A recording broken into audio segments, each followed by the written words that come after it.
Welcome to Misfit Preachers Christmas edition. Yes, it's almost Christmas. And none of us look Christmassy. Mm-hmm. And Jean looks Santa Claus-ish. Just the white beard. The white beard yeah, and the right.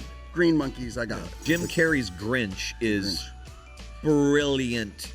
So my favorite Christmas movie is Die Hard. I'm not disagreeing with you, but what makes you say it's a Christmas movie? He's in an air vent. He's got the lighter lit, and he's going to come out for the holidays. We'll have a good time. It'll be wonderful. It's a Christmas movie. And it takes place. Right, Office Christmas parties Right. happening, which, by the way, Office Christmas Party, amazing Christmas movie, by I've the never way. seen it. No, there was nobody opening presents simultaneously. Correct. And I grew up with 7 kids, so you can imagine Christmas morning how incredibly painful it was to sit there. 1, 2, 3, 4, 5, 6, my turn. 1, 2, 3, 4, 5, 6, my turn. Tutu has to go TT. I'll be back in a minute. You got to curb that, bro. Yeah. You got to curb that. And then we would make cookies for Santa. Yeah. Homemade cookies. Oh, yeah. On the plate. Yeah. And we would all, and I mean everybody, write an actual note. Not a half-ass note. I mean, like a letter, a tome. You are penning a letter to a man. And when you get into the living room, the first thing, before the stockings, before breakfast, before anything, is we had to read Santa's response, which always was a critique of the cookies. And I was like, you're freaking crazy, Mom. You're listening to the Misfit Preachers, Talia and Chavijan, Jean LaRue, and Byron Yan from ProdigalPodcast.com. We're plagiarizing Jesus one podcast at a time. Now, here are the Misfits. Welcome to Misfit Preachers Christmas edition. Yes, it's almost Christmas. It is a holly jolly podcast. And none of us look Christmassy at all. In terms of our attire, we have a red pen. I'm holding a red pen. And Jean looks Santa Claus-ish. So you represent the I'm season. going to take that. There's Just the white beard. The and white beard yeah, and the right. green monkeys, I got it. There is in the Brentwood area of Tennessee, you know the Starsky and Hutch car, how they brought it back? Of course, yeah. Red, the white stripe. There's an older gentleman that drives it, and he's like the local Santa Claus guy. Uh-huh. Wears it all year. Not the suit, but he's in the bar, and it's really funny to see a drunk Santa Claus. But he's everywhere Really? and really has embodied it.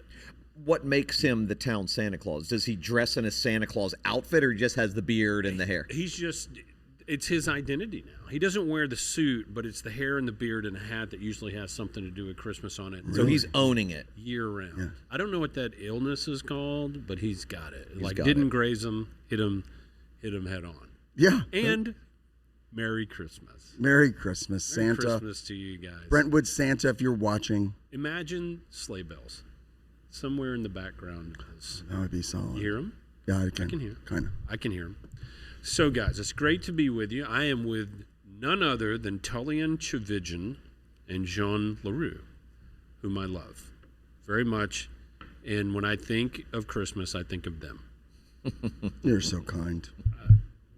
I just make it up as I go along. So What are we talking about in the Christmas episode? we're going to have a conversation. Oh. We're going to land the plane where it needs to be. But in the beginning, we want to ask some questions that you can ask at home with your family around the nativity or wherever you want to, if you want to. But I want to ask you guys because we want to know something about you. Okay. These are Christmas-themed questions. That is correct. Right. Is there a right or wrong answer? Yes. Okay. And Tullian will If it's tell not you. my answer, it's wrong. I'm you. picking up that theme. Bah humbug. Bah the humbug. All right. Best Christmas movie, go. You go first, Sean. It's Sound of Music for me. And I don't know why that is the Christmas movie, but we watched it as a family every year on in between Thanksgiving and Christmas. It is the one that I go to. Like my kid, the family text will start saying, "Have you watched it yet?" And the "it" is And Sound what was of the Music. reason? Like, I haven't seen that movie in so long. Is there Christmas somewhere in You the would movie? think there would be, and I don't think there is. I mean, it's Switzerland, not Switzerland. It's Is it Austria. Montreux? Is it yeah, Montreux? Austria. It's Austrian, Why and I is it a don't know why, Christmas- but I think they used to show it when it was just regular Okay. broadcast. Yeah. It would kind of come out that time of Yeah, year. right. And so it just Yeah. kind of, It's kind of a pleasant. Made a it's the groove. most pleasant movie about the Nazis I've ever seen. Honestly, it's so unbelievable that you could pick that out of there. I mean that's what it is. It has been a long time since I've seen that movie. I mean, I was it's- never a huge fan. Really? I'm just not a huge fan of musicals. Oh, God. Never been a huge fan of musicals. You don't like Rocky Horror Picture Show? No. No. Have you ever been to see it live? No. What But they do if I is- did, I would probably like it. What about Les From Mis? the stories Les that I've Mis, heard. you'd see Les Mis. Would I see it live? Yeah. Like it's a Oh, musical, well, of course, yeah. But Broadway. my favorite Les Mis was not the, The singing one. right, it was the Liam Neeson one. Agreed. Movie. Agreed. Grease, great musical, by the way. Sorry. That's not a Christmas movie. I know. Kidding. Favorite Christmas movie would have to be, hands down for me, the George C. Scott 1984 version of A Christmas Carol.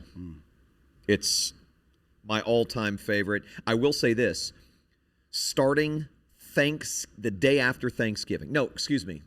I misspoke. Starting December 1st through Christmas Eve, my wife, Stacy, and I watch a Christmas movie every night. 24 nights straight. That is a Wow. tradition that her and I started together, and I love it. But I save George C. Scott's A Christmas Carol, 1984, for Christmas Eve. Would you ever share the list? I mean, do y'all have them picked out or they rotate? We start around Thanksgiving making our list. Now, each year there's usually one or two that neither of us have seen. Maybe Okay. they came out recently or we just never got around to seeing it. Like, what's the one with Arnold Schwarzenegger, the funny one? There's a funny movie with Arnold Where Schwarzenegger. he's trying, it's him and Sinbad, and they're both pining for a very popular toy. Oh yeah. I yeah. don't remember the name of it, but I mean, it's been out forever. I had never seen it. We watched that one last year. So there are ones like that. Some one-offs. Deck the Halls with Danny DeVito is absolutely hilarious. If you haven't seen it, add it to your list. 4 Christmases. Stacy loves Four Christmases. gosh. I like Four Christmases.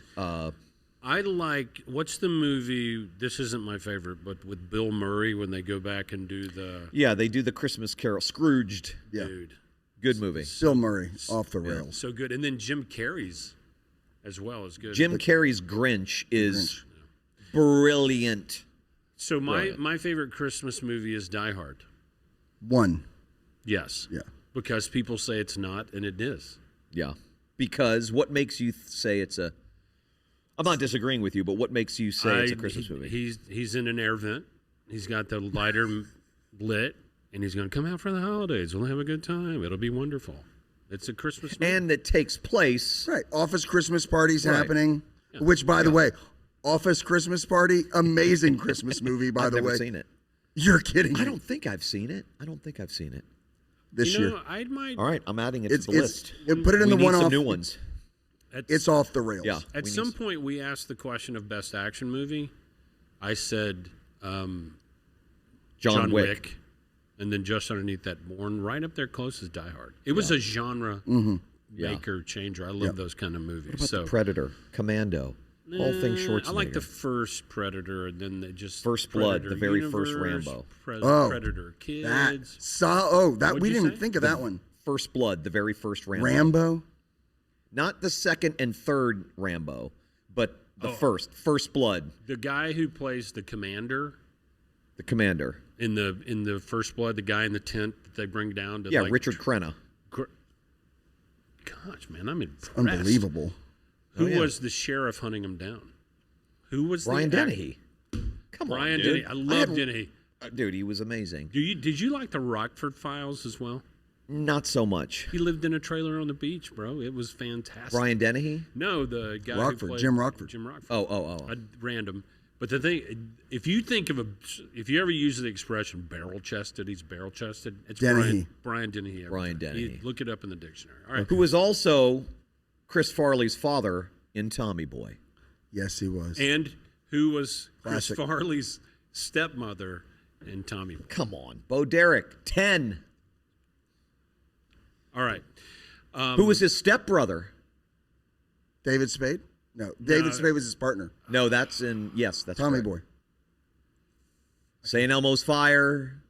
Brad. No. No. Jude Law? No. He now does ads for Atkins. Yes. And yes. He's so irrelevant. I can't remember. Rob Lowe. Rob Lowe. There it is. Oh, wow. The most so handsome he looks like a girl. All right. It's true. It's true. Presents. If you spot it, you got it. Presents. I have heard that. Presents on Christmas Eve or only on Christmas morning? We were allowed to open one present on Same. Christmas Eve. One. The big celebration was always reserved for Christmas morning. Always. Absolutely identical. Yeah. And the one you could open, you couldn't pick yourself. In our home, it was chosen as like, okay, this is the Christmas Eve gift, because you would want to go, but they didn't even put out the good gifts until like we were dead asleep. Yeah. So you couldn't have even chosen a Same. good one. Same. Yeah. Yeah, and exactly. And we the same. weren't allowed to pick our own gifts on Christmas Day. My mom or dad would select a Santa Claus, and we would all rotate, Exactly and we would hand the out the gifts, and we had to go in order. And my mom, because she wanted to savor the moment, Watch everybody open them. there was nobody opening presents simultaneously. Correct. And I grew up with 7 kids, so you can imagine Christmas morning how incredibly painful it was to sit there. 1, 2, 3, 4, 5, 6. My turn. 1, 2, 3, 4, 5, 6. My turn. Oh. My mother did the same crazy thing with stockings. Yeah. You couldn't even open your stocking on Same your here. own. And we had to open. This is the order on Christmas morning. We wake up. We cannot come out of our rooms until we are summoned. What? Summoned. Okay. Let me tell you what's coming through is therapy. Yes. Yes. I feel We he could not gets come me. out of our room. Okay. And of course, I shared a room with one of my brothers. There were 7 of us, and one of my brothers and I shared a room. And on Christmas morning, you're so excited, you're waking up at 6 a.m. Well, my mom did not say it was okay to leave the room until around 9 a.m. on What? Christmas morning. That's child Wow, abuse. And Gigi, then come on, this Gigi. is what we did. My dad would sit us all down. I mean, there's 9 of us now. Sit us down in the living room. He would read the Christmas story. We would pray. Then we would open stockings. One at a time. When the stockings were done, we moved to the dining room, had a big breakfast. No. Promise. And then once that was finished and the kitchen was clean, we then moved back to the living room, and one at a time. So Christmas morning started for me at 9 and ended around noon. Why? Why Ask my mother. No. No one has ever been able to answer that question. She has control issues. You have no idea. I cannot even tell you how similar this is. That's That is funny. the LaRue family Christmas minus inserting multiple breaks for cigarettes and alcohol. You drank and smoked As a at that 4-year-old, age? I loved a Marlboro Red on Absolutely. Christmas Served morning. it No, up. my Marlboro mother, Reds. it would be in and out. She'd be on the porch smoking, making her tea, and then we'd have to do the next round. Did you ever smoke? No. Did you ever smoke? Absolutely. I smoked for years. Loved it. years. I would be smoking right now if I Yeah, if I didn't do think it was crazy. Sometime in the future, just for old time's sake, we should film. We should record. I'll do it. At the with just Listen. If I go Cigarettes. cigarettes. If I go to now, I would do it as a kid, high school, whatever. Sure, just to fit in and be But I cool. wasn't like buying a pack of cigarettes No, I and was. smoking it, that sort of thing. Which is, that's fine. I don't judge you Thank you. outwardly. But be with friends and that sort of thing was cool. But what I like to do, if I go to an outside concert, Yeah. I will go track down somebody that has a cigarette and go, Yeah. "Can I have one?" Yeah. And smoke it. Yeah. There's just something. Now I'm a cigarette bummer. Like Yeah. I will go bum a cigarette off someone. I will never buy them. And I smoked for so many years that I've gotten to the point where the smell of it kind of makes me nauseous. But if I'm out, especially if you have a drink or two, you're with friends. In my case, my kids also, who also enjoy smoking a cigarette from time to time. All mine if they're are out. smoking those flash drives. we Don't make fun of the Pacifiers. vape, Jean. Pacifiers. There may be some, but there may be a few people around this table that would be offended by that. In our home, my mom had a lot of good in her and had a lot of good moments. She was really good at events like this. I would walk downstairs. I went from bastard child to doctor's son, moved in a new house in 1978, and we would come downstairs. And I think possibly she was acting out of regret for kind of what she had put her young children through and that sort of thing. But I would have a corner. My older sister would have a corner down in the sunken living room, and my younger sister would have a corner. The only rule was you waited to do the stockings last. And a total reversal. And it was come down whenever.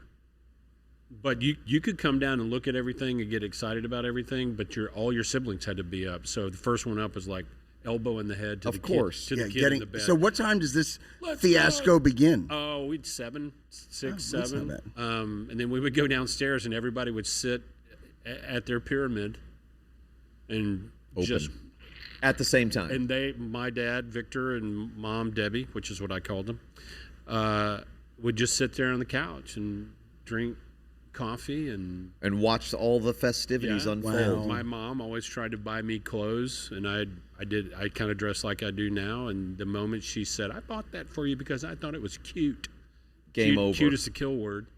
And to this day, if anybody found goes, a cute "Oh, outfit," cute. it's like, this is not an outfit. Yeah. This is not an outfit. These are pants. This is a shirt. Yeah. Garanimals is an outfit. So our Christmas was really great, and then my sister started to go sideways a little bit, and it changed. But they were.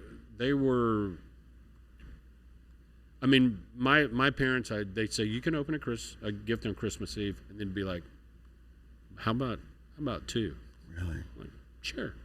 Yeah. And they were always like, what does she call them? Christmas happies. Mm-hmm. And you'd go to your room to go to bed on Christmas Eve night, and there's a Christmas happy in there. So 1978, we move into this house. I wake up on What's Christmas. a Christmas happy? It's like a gift. Okay. Like a Okay. gift. A small gift. Okay, Just something gotcha. to unwrap. Yeah, that's you it's know? like a Gotcha. Southern term. Okay. Yeah, it is. Yeah, it is. Like, I got you a little happy. Boom. Just kidding. 1978, Star Wars, the first Star Wars. Mm-hmm. The name of that first movie is what? A New Hope. Pass. It's funny when I ask these questions. There's no reason. I don't even think there's a reason for your chair to swivel this way, honestly. My mom went and bought me Every Star Wars figure? every figure, every. Who was your space- favorite Star Wars figure? Darth Vader. Oh, dude, mine too. Darth Vader. Mine too. Just obsessed. Me too. All original. She let me play with him for about a week, put him back in the box, and put him in the attic, and said, "You're going to thank me one day for this." Mint condition, all of them. Like there's like the Darth Do you Vader. still have them? Darth Vader version that had like some weird defect in it. I had that, like all Wow. of that. Get to the end. Do you have these? House caught on fire and burned them. Oh. Okay. Okay. Merry Christmas. First of all, let me say, I have the best memories of Christmas time growing up in my home. I cannot think of a negative memory other than having to wait on Christmas morning. My mom and dad crushed it. It was, and growing up in South Florida, it's not cold. You just described going to the dentist-ish. No, that's just because you're small and you got to wait. Yeah, it's an but now idiosyncrasy. I look back as an adult, and I'm grateful that she did it that way because my memories are very vivid. But I mean, my parents crushed it. I loved Christmas time, and my parents did a really good job since we grew up in a place that was warm. We were never going to get a white Christmas. Maybe a cold front would blow through and the temperature would drop to 65 degrees. Maybe. And we would always get excited about that. But my Christmases growing up were the best. I mean, the best. And being in a large family made it more fun, too. But it was the best. Christmas Eve before, at the end of the day, we go to bed and those sorts of things. My family would come over, extended cousins. I grew up with like what seemed like 100 girl cousins and one boy cousin named Brock. But we would have a talent show. That's fun. And we had a sunken living room, and then the walkway on one side that goes all the way to my parents' room. That was the stage.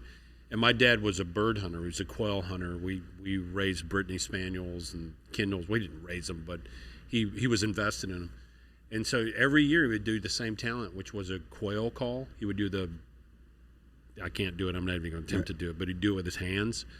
And our assignment was to go to our rooms, get socks, ball them up, and the moment he started, like, throw them across the room at him. And we would, the big giant VHS cameras and a couple of other things like that. But it was like that. It was like, and the thing I like about Christmas morning, even into my adulthood, it's like the one time I went, today I am not going to worry about anything. Yeah. Just kind of let it go. Yeah.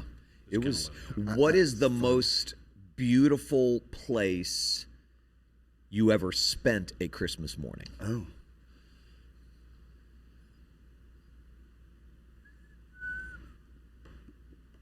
I don't know that I have one. Victoria, British Columbia, when I was about 11 years old. My paternal grandfather had a home in Victoria. They hadn't had snow in like 25 years. And we got there on Christmas Eve, woke up Christmas morning, and it had dumped like 3 feet of snow. And for all of these kids, So me jealous. and my siblings. South Florida kids. So I mean, jealous. we were in heaven. So jealous. In heaven. That's And glory. Victoria, British Columbia is an absolutely stunningly beautiful place. And to spend Christmas Day there that year was most memorable for me. Incredible. Atlantis, Bahamas. That's what I would choose to do now. Not For shabby. sure. in that window. Yeah, mine was T Lazy 7 Ranch in Aspen, Colorado with my dad and stepmother. And we rode snowmobiles around the Tetons Oh, on Christmas Day. I yeah, did that's amazing. Pretty nice. Yeah, that's New nice. Year's Eve there as well, and then did New Year's Eve in Maui. Yeah, that's Hello. All right. next level. Hello. Tell the kids about Santa or no? Did I tell my children about Santa? Do you mean tell them that Santa isn't real, or just I guess anyway. what's- Anyway you exegete that question. I cried, Come on. literally cried, each time one of my kids Found out. came to the realization that Santa Claus was not real. I wanted to nurture that imagination as much as possible. I come from a family that nurtured that The imagination. soft side of you is I am nice. so grateful for the heritage I have, the family I grew up in. My grandmother on my mom's side, so my maternal grandmother, I mean, she was such a C.S. Lewis junkie that she believed wholeheartedly in the fueling of children's imaginations. Yeah. So when it came to the Tooth Fairy, I mean, if she my mom copied this because she used to do this with my mom, you know, she would write little notes and leave, you know, from the I mean, I believe the Tooth Fairy existed until I was like 24 years old, thanks to my mother. I was like, why didn't I get a quarter this year? But I mean, my grandmother and my mom copied this too, would like find this like white stuff that would look like a beard and would like hang it from the mantle. wow. Like Like he got caught. Yes. I mean, my parents. We my had the same. I mean, my dude. mother. I'm telling you, one year I woke up on Easter Sunday. She had taken talcum powder on her fingers like this and made Peter Cottontail footprints from the front door on the Yeah, ceiling yeah. through the entire. My it must mom have taken did her stuff 3 like that, hours. yeah. I was like, what in the world? And honestly, I was have 18. And I have zero patience. That's not true. I'm older and a little bit more tired, so I probably have a little more patience than I give myself credit for. I have very little patience for Christians who think that telling your kids Santa is real is some abomination. I mean, these are not people that I could ever actually be friends with. Right. It's mind-blowing to me. Yeah. It's my children. So my middle child Wade is what every Christmas he grew up. There's this moment his mom and I would wait for, and it would happen every time. He'd be sitting there by himself, playing with whatever it was he wanted. They always got everything they asked for. You know, that's just how it was. And he would be sitting over there by himself, and he would go,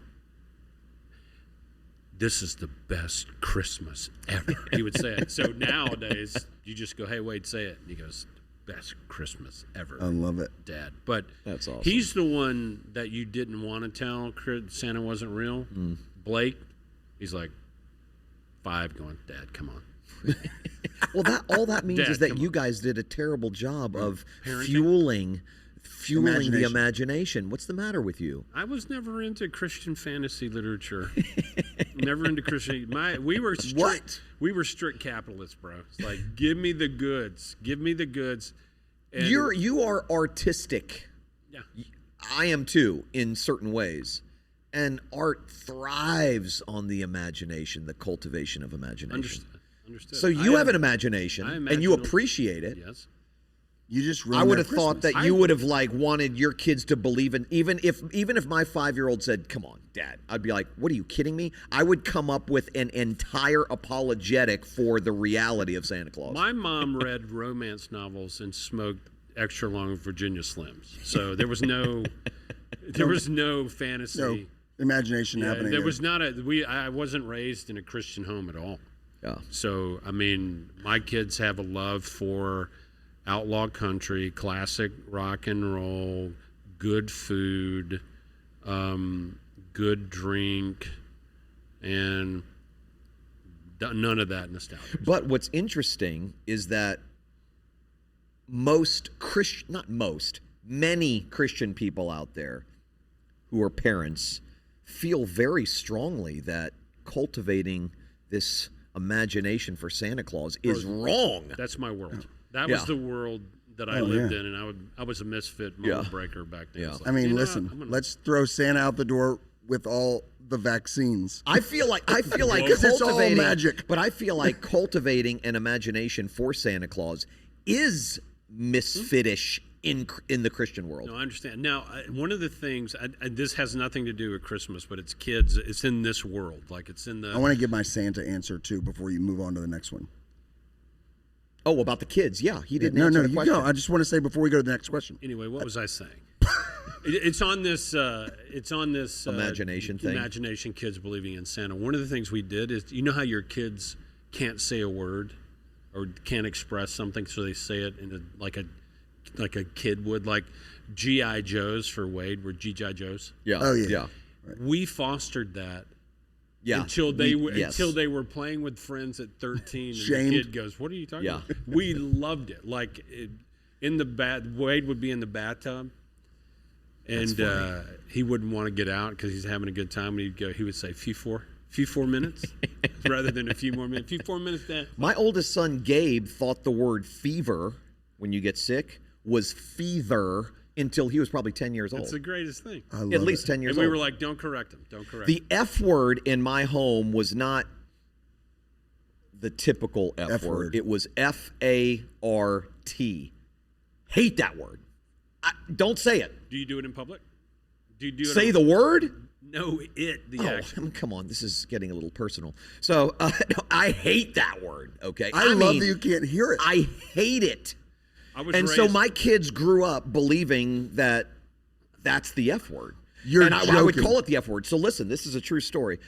My boys are outside one day. I know what you're going to say. Nate is at the time probably 8. Gabe is 10. They're on the side yard, neighborhood football game. They're out there playing football. Nate comes running in and says, "Dad, I was inside. Dad, Sammy just said the F word." I'm like, "What?" I run outside. I said, "Sammy, come here." Little neighborhood boy. I said, "Nate just told me you said the F word." He said, "I swear I didn't say the F word." I'm like, "Are you telling me that he's lying?" He's like, "No, I promise you. I promise." They called me Mr. T. "I promise you, Mr. T, I didn't say the F word." And Nate's like, "Yes, you did. Yes, you did." And I said, "Nate, spell what he said." And Nate goes, "He said F-A-R-T." And I'm like, Okay, Sammy, I'm sorry. It's a little different in our home. I know you didn't say the F word. The real one. That's a word they think is the F word. Candidating weekend in Southlake, Texas, candidating for an associate pastor role there, my first one, sitting around a table with elders. And Lauren comes up to me. No, it must have been the second. It must have been Nashville. It must have been community at Nashville because they were older then. And Lauren comes up to me, elders everywhere. This pastors, is your daughter. Yeah. Yeah. Dad, Wade just said the S word. And I just had this state of mind to go, which S word, baby? And she goes, stupid. It's like, yeah, right. Yeah. Funny. The word, I don't like, this is crude and I apologize this close to Christmas, but when people say pee, yeah, I got to go pee. What do you say? I'm going to the bathroom. And in I our call house, it TT because that's what we grew. That's what my mom grew. So to this day, I'm like, I'll be back. I got to go TT. No, you got to stop that. Tutu At the can't. gym. Hold on. Tutu has to go TT. I'll be back in a minute. You got to curb that, bro. Yeah. You got to curb that. Take a We leak. were 100% Santa Claus people. I I'm mean, sorry. Yeah, right. We're talking about taking leaks. Yes, back to you, Sean. Back Please. to the Please. podcast. Right, yeah, Before sorry. Tutu TTs. Right, should've Tutu cut needs to me go off TT, hard so I 10 hope your minutes answers. ago. Tutu needs to go TT, so I hope your answers. Go Stop with your trying. gut. Go with your gut. Okay, so my mother was insane. Let's just start there. Baseline, insane. Google Antonia LaRue obituary, you'll get it. She took Santa Claus so far that, I mean, I swear, if she and your mother got together, Thelma and Louise, drive off the cliff. On Christmas Eve, until she died at 68, about 10, 12 years ago, Christmas Eve, you would open one gift, then we would smoke, because that's what you do, and then we would make cookies for Santa. Yeah. Homemade cookies. Oh, yeah. On the plate, Yeah. and we would all, and I mean everybody, write an actual note. Not a half-ass note. I mean, like... letter, a tome. You are penning a letter to a man. Yeah. We would write the letters. We would put them down. We would all go to bed. And my she's writing the letter. All go to bed. You still can't go in the living room, despite being 40 with 3 kids. You can't go in the living room. And when you get into the living room, the first thing, before the stockings, before breakfast, before anything, is we had to read Santa's response, which always was a critique of the cookies. And I was like, you're freaking crazy, Mom. She was like, I didn't write that. So Santa good. wrote Oh, it. God. And I was like, So good. Mom, It seriously? sounds very much like something. We didn't do that, but it sounds like something my mother would do. I was like, every year we're all looking at each other, and she literally, lie detector, like, Santa wrote it. So funny. Well, That's funny. Because my kids weren't allowed to use crude language about going to the bathroom, like pee, the word. The problem that it developed when they said, Dad, I need to go to the restroom, is the urgency level was unknown. Right. How long are you going to be there? So no, that's so. So we had to do it. We had to have a quicker response. So for my sons, it was 10-100 or 10-200. Right. So it moved to, Dad, I've got a 10-200. We just, and people would go, what's he talking about? I said, I'll be back in a minute.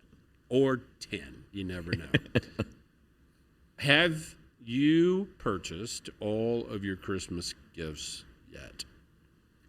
Christmas shopping has become so much easier thanks to Amazon. Yep. There are certain things that I want to buy for people that I can't find on Amazon, perhaps, and then I'll go into a store. But I don't do early Christmas shopping. I used to be a week of guy, and now I kind of sprinkle it out sporadically throughout December. Yeah. You start on Prime Day. I don't even know what day that Like is. around, but I'd like no, to they're know Black about it. Friday-ish. Okay, but that's Yeah, you can- it's around yeah, the same time. Yeah. My kids are all very predictable. My boys want the most expensive gift available that's at the most limited supply.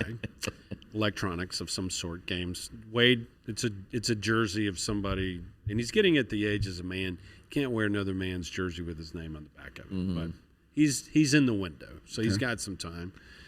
Blake, it's like, I need a new carburetor. Or just give me the cash and I'll go do it.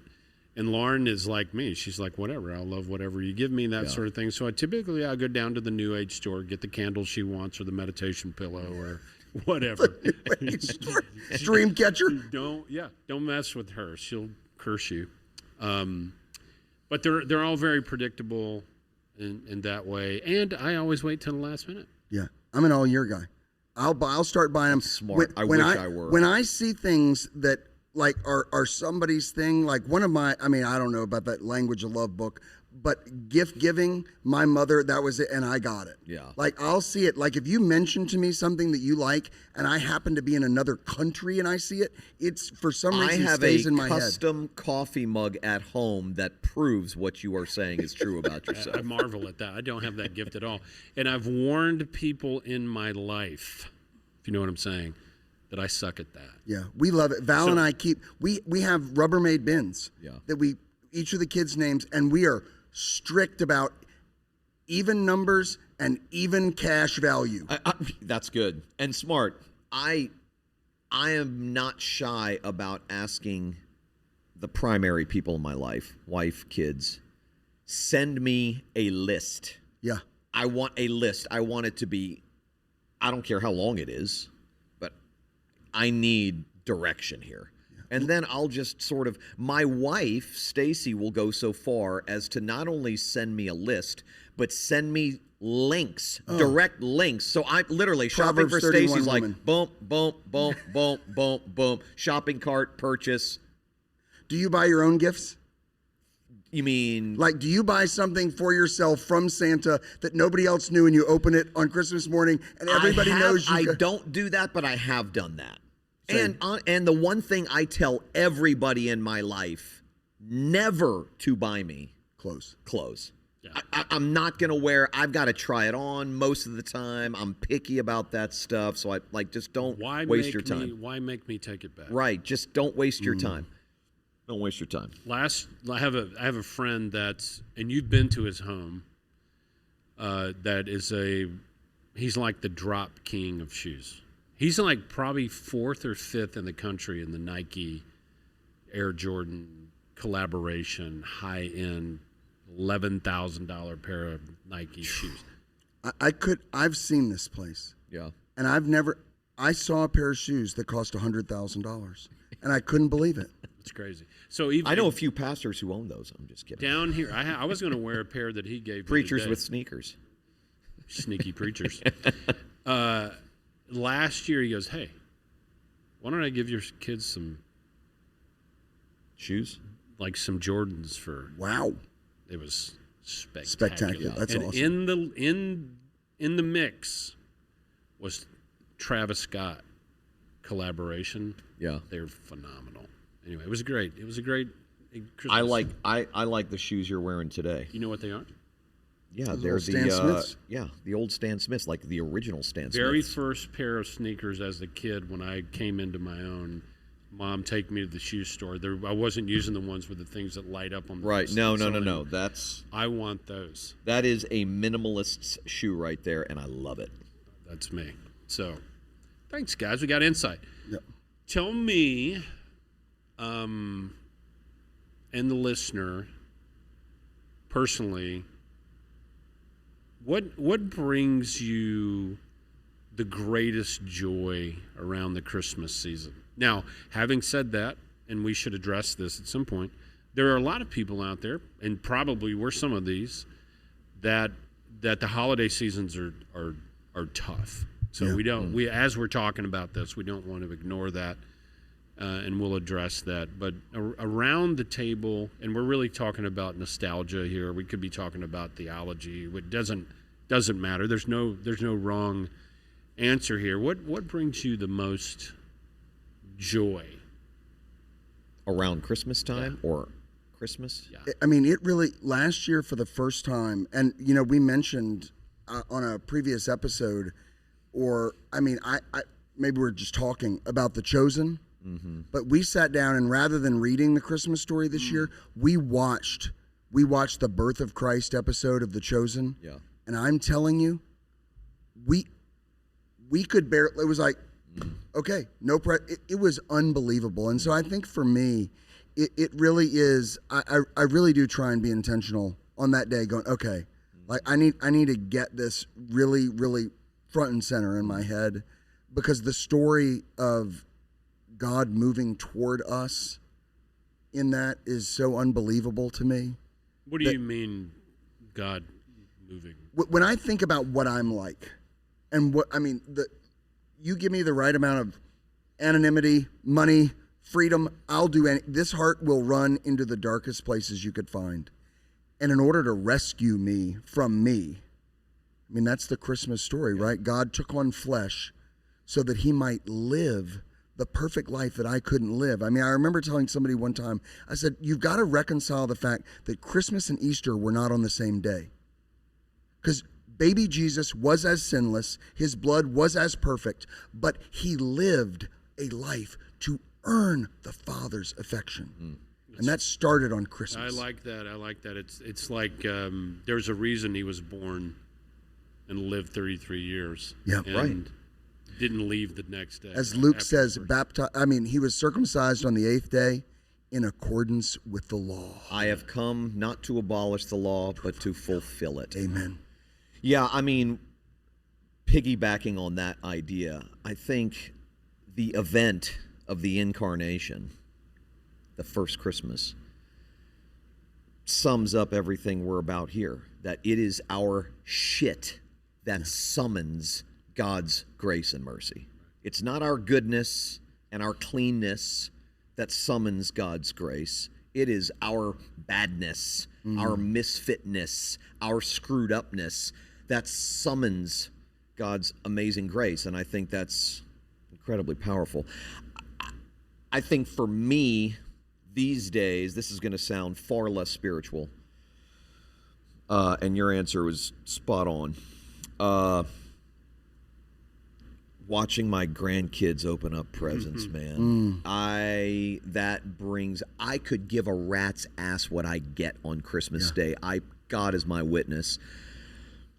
And I used to love more than anything watching my kids open their gifts. And I still do, but they're all adults now. Being able to relive that by watching my grandkids come to Tutu's house to open their presents and their reaction, I mean, it is life-giving to me. Life-giving. Why? What is it in there? I mean, from the outside looking in, it makes total sense. Of course. But for you, what does it? I'm extremely nostalgic, very sentimental, almost paralyzingly so at times. I miss so much Christmas in my home with my kids when they were small. And for my kids to now bring their kids to my place and watch them, it brings back some amazing memories. The joy, the ecstatic joy on their faces, their excitement, their gratitude, they're so overwhelmed by these gifts, and we spoil them. Of course. And on Christmas Day. You should. As we should. There is absolutely nothing wrong with that.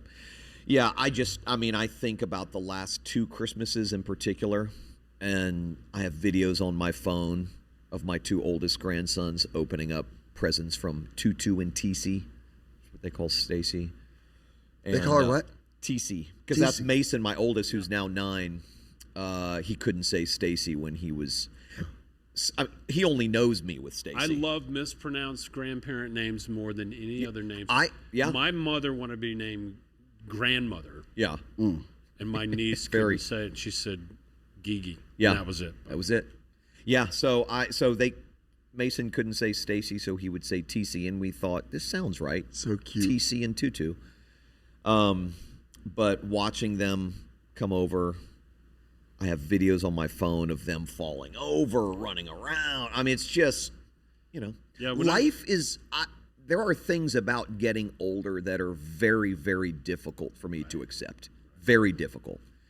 I exercise every day. My body hurts more these days. There are the obvious ones, physical things. But it is, I can hardly walk past a picture of my kids when they were, let's say, 10, 8, and 4 in my home without breaking down.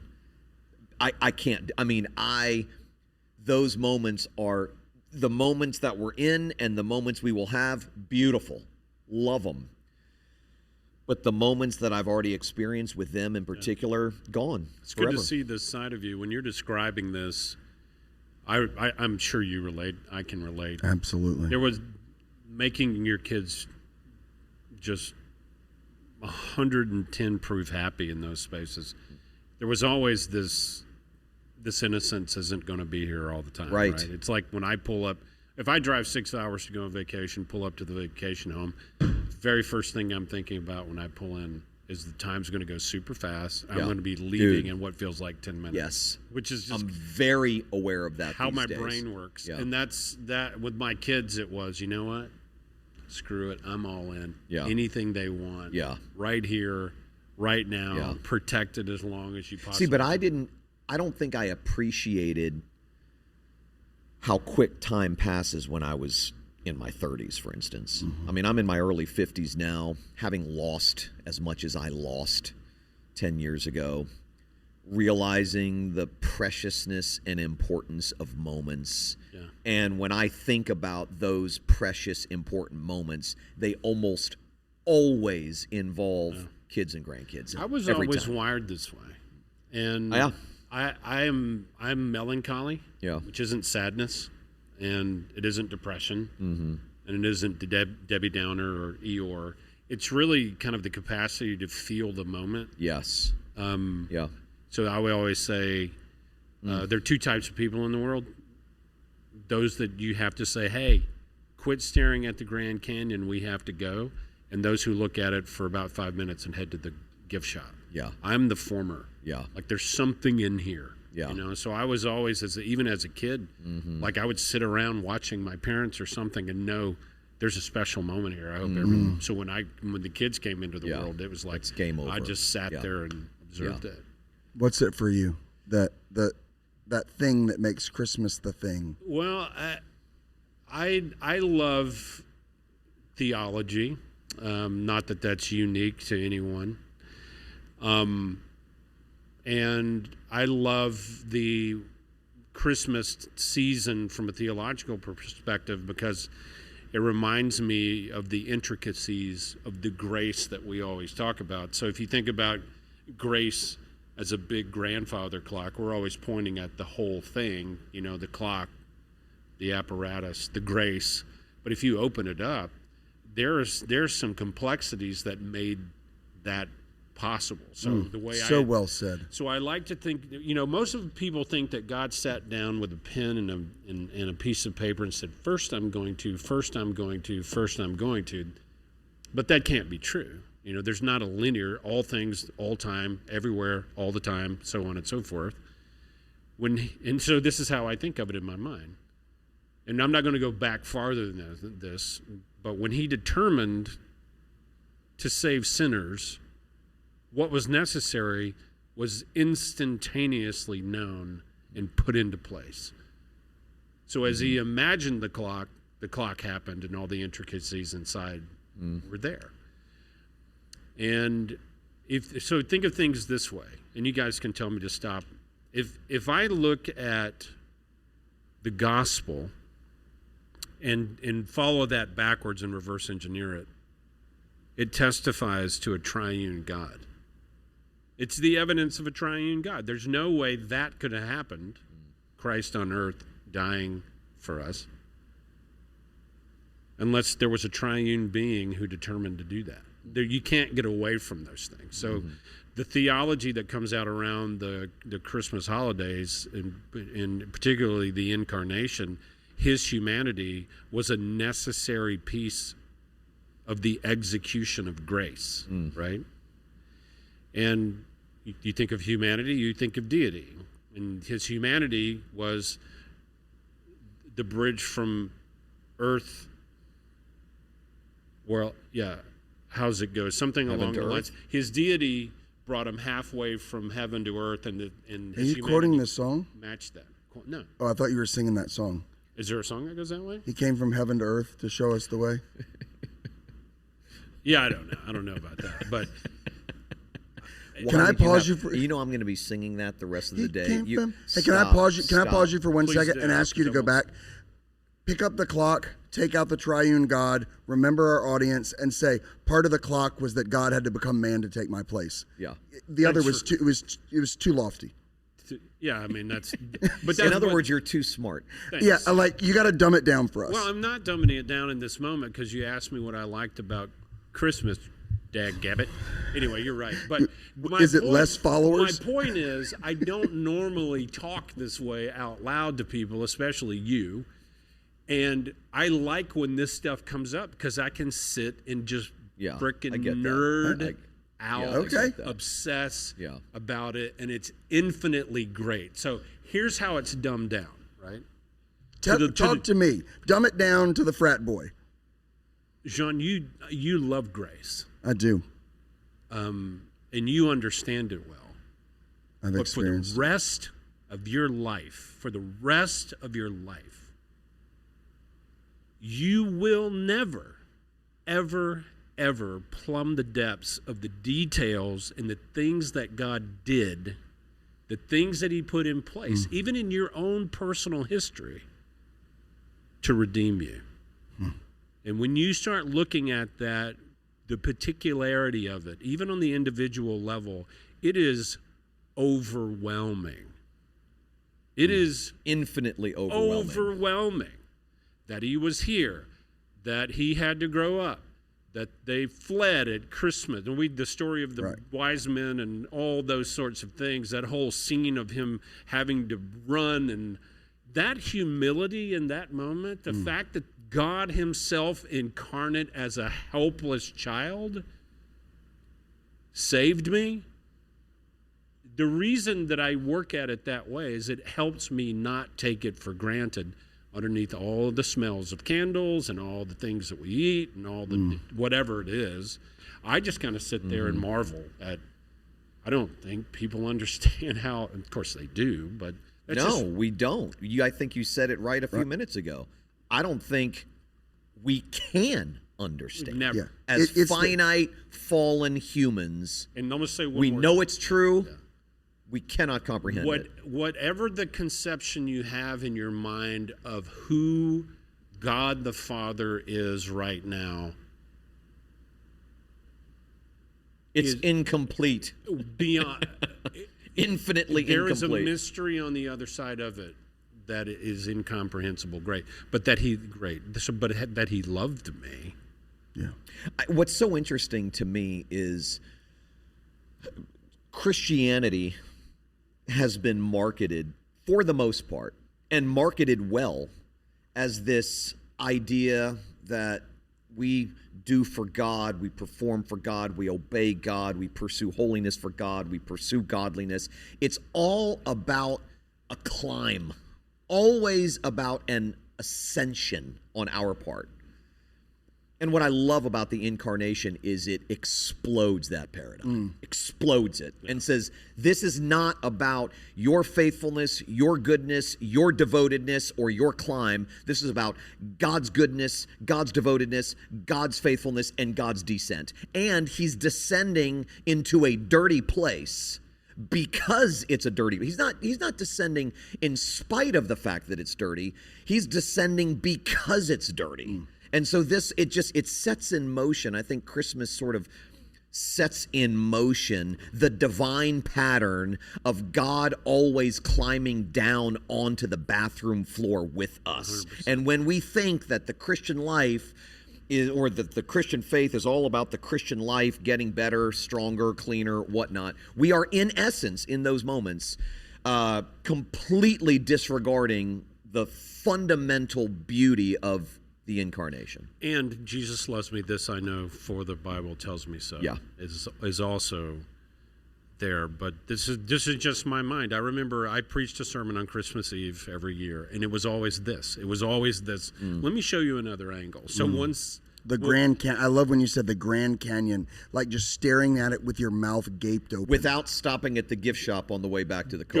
Go to the Grand Canyon, find somebody who's never been there, and try to explain it to them. Yeah. You cannot explain it to him. You have to see it for yourself, right? So one Christmas Eve, I preached a sermon about the coin in the fish's mouth. Go to the fish, get the fish out. People were like, what in the world does that have to do? It was Peter. What does that have to do with Christmas? There's a story. Jesus tells him, go get the coin. Are you going to pay the temple tax or whatever? And he goes and fishes. Pulls out a fish. There's a coin in the fish's mouth. Jesus teaches a story. And here's what I did. I don't know how long ago, but there was a fisherman in a boat. And that fisherman was in the boat, and he leaned over to do something, and a coin, which would have been very significant to him, fell down in the water, and this fish is swimming by, and it looks like a shad. And the fish hits the shad, what he thinks is another fish, and he swallows the coin. And the fish just goes on about his business, and is just living his fish life with no problems at all. Then one day, there's a hook, and the hook grabs him and pulls him out of the water, and he realizes in that moment that he's a fish. And then all of a sudden, there's this big, burly fisherman who shoves his hand down in his gills and pulls out this coin. The fish sees it, throws the fish back, and he goes, whew, that was close. But God put all of that history in place to teach this lesson to Peter about who he was, and who he was subject to the rules and laws of earth and the laws of God in complete humility, to the extent that he was willing to pay a tax for a temple of which he would be the final sacrifice. And it was like, Merry Christmas. And the people were like, that was the weirdest Christmas sermon I have ever heard in my life. And it was, but I saw it. I don't know if I explained it well to them, but I was well pleased with myself and left. But that's just kind of how my mind works at Christmas. I love it. I think this time of year, and we touched on it at the beginning of this episode, I never quite understood the people who would tell me that Christmas was the most painful day of their year. Growing up the way that I did, experiencing Christmas the way that I did in my home with my family of origin, establishing Christmas traditions with my kids in my home, Christmas was always the happiest time of the year for me. Yeah. And then 2015 happens, go through a divorce, family's broken. They're living in Fort Lauderdale. I'm living in Orlando in a 2-bedroom apartment all alone. Sat on my balcony of this apartment on Christmas Day all by myself for the entire day. Did not see another human being that day. Was probably the most depressing moment of my life up until that point, and I got it. I understood for the first time. All of those people that would come to me and tell me how much they struggled, how the suicide rate just skyrockets during the holiday season, and it never made sense to me. Now it does, and it is only been, I'm 10 years removed from that day, 9 years removed from that very day, and it's only been probably the last 3, maybe 4 Christmases that I've been excited again. Wow. Only the last 3 or 4. I get that. And so to the person who is facing aloneness, not just aloneness, but maybe this is the first Christmas you're divorced and figuring out how to shuffle the kids back and forth. This is the first Christmas without your dad, the first Christmas without your mom. Maybe you had a child die, whatever the case may be. Or maybe someone that you love got some really bad news and you know this is going to be the last Christmas you have with them. Whatever the case may be. Broken Christmases are a reality. And I never quite understood it. I broke one. Yeah, me too. And I never quite understood it, but no amount of talk from you or me about the beauty of the Incarnation, the beauty of what God has done for us, none of that. I know for me, and I knew this stuff. I was a theologian and knew this stuff. Sitting on that balcony that Christmas day all by myself, all day long, none of the truth that I knew to be true mattered. Yep. It didn't land. None of it landed. And I was frustrated because it didn't land. And then you get a little bit further away from it and you realize it's okay. It's okay that it didn't land. It's okay in that moment. Like, it's okay that it hurt, that I hated it, and that I wasn't, I was all the emotion, self-pity, regret, loss, all of it, crying off and on all day that day. And none of the truths about the incarnation, the reality of grace, none of that stuff comforted me in that moment. And the only thing I want to say to people, if that is in any way descriptive of you, is it's okay. Yeah. It's not going to last forever. It's okay. Feel what you feel. Say that to me, because I need to hear it. Yeah, I mean, it's absolutely okay to feel that way. To pretend that doesn't exist is dishonest. One of the things I love about the Psalms is that they give us permission to feel what we're feeling without stuffing it or trying to spiritualize ourselves out of it. Yes, but, right. I mean, I was told of a funeral not long ago. This is a younger couple who lost a child, and these are very polished people. And during the funeral, I wasn't there, but during the funeral, someone I know was, and the person who I knew called me afterwards and said, I'm leaving the funeral, and I'm mad. And I said, well, tell me, what are you talking about? And he said both the mother and the father, who were Christian leaders in their own right, visibly, stood up and said, although we are sad today, we know, and they spiritualized it instead of just saying, why the God would you allow this to happen? Right. And that is oftentimes what the Christian community tells us is the right thing to do. God is good all the time. You lose a child, you get exposed for your worst moment, you go through a divorce, whatever the case may be. But God is good. I'm like, bro, there'll be a time to say that. Yep. It ain't now. Right. I mean, have all of the FU conversations with God you need to have. It's okay. Right. He can handle it. And we have plenty of evidence in the Bible that proves God can handle it. And so I would just say to those people, feel it all. There is so much benefit in feeling the grief. Even though it doesn't feel like a benefit in the moment, there is so much benefit in feeling the grief, in feeling the sadness, in feeling the despair, and realizing that we are broken people who are living in a broken world with other broken people, and that's okay. Yeah, that response is as natural an emotional reflex as, getting Which that response? rubber mallet. Feeling it, letting that's it right. come in, right? Yeah. And the idea that we need to suppress that. Yeah. It is. Or make ourselves feel guilty for not having more faith in that moment.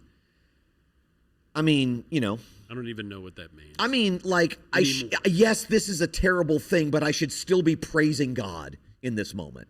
Maybe there are moments where you can do that. I can't. I think people misunderstand that lamentation is also a form of worship. That's exactly right.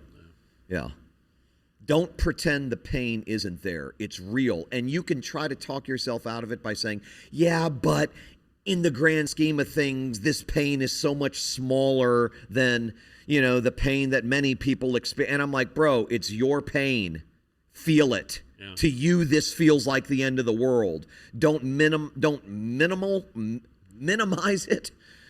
Don't maximize it, but don't minimize it. Don't spiritualize it. Just feel it. And it's real. But you do, if you're in that state, I've been there recently, it's really hard to walk around in the midst of a holiday like this with all the joy, yes, all the sounds. It's a trigger. It's it's 25 days of a smile, right? Right.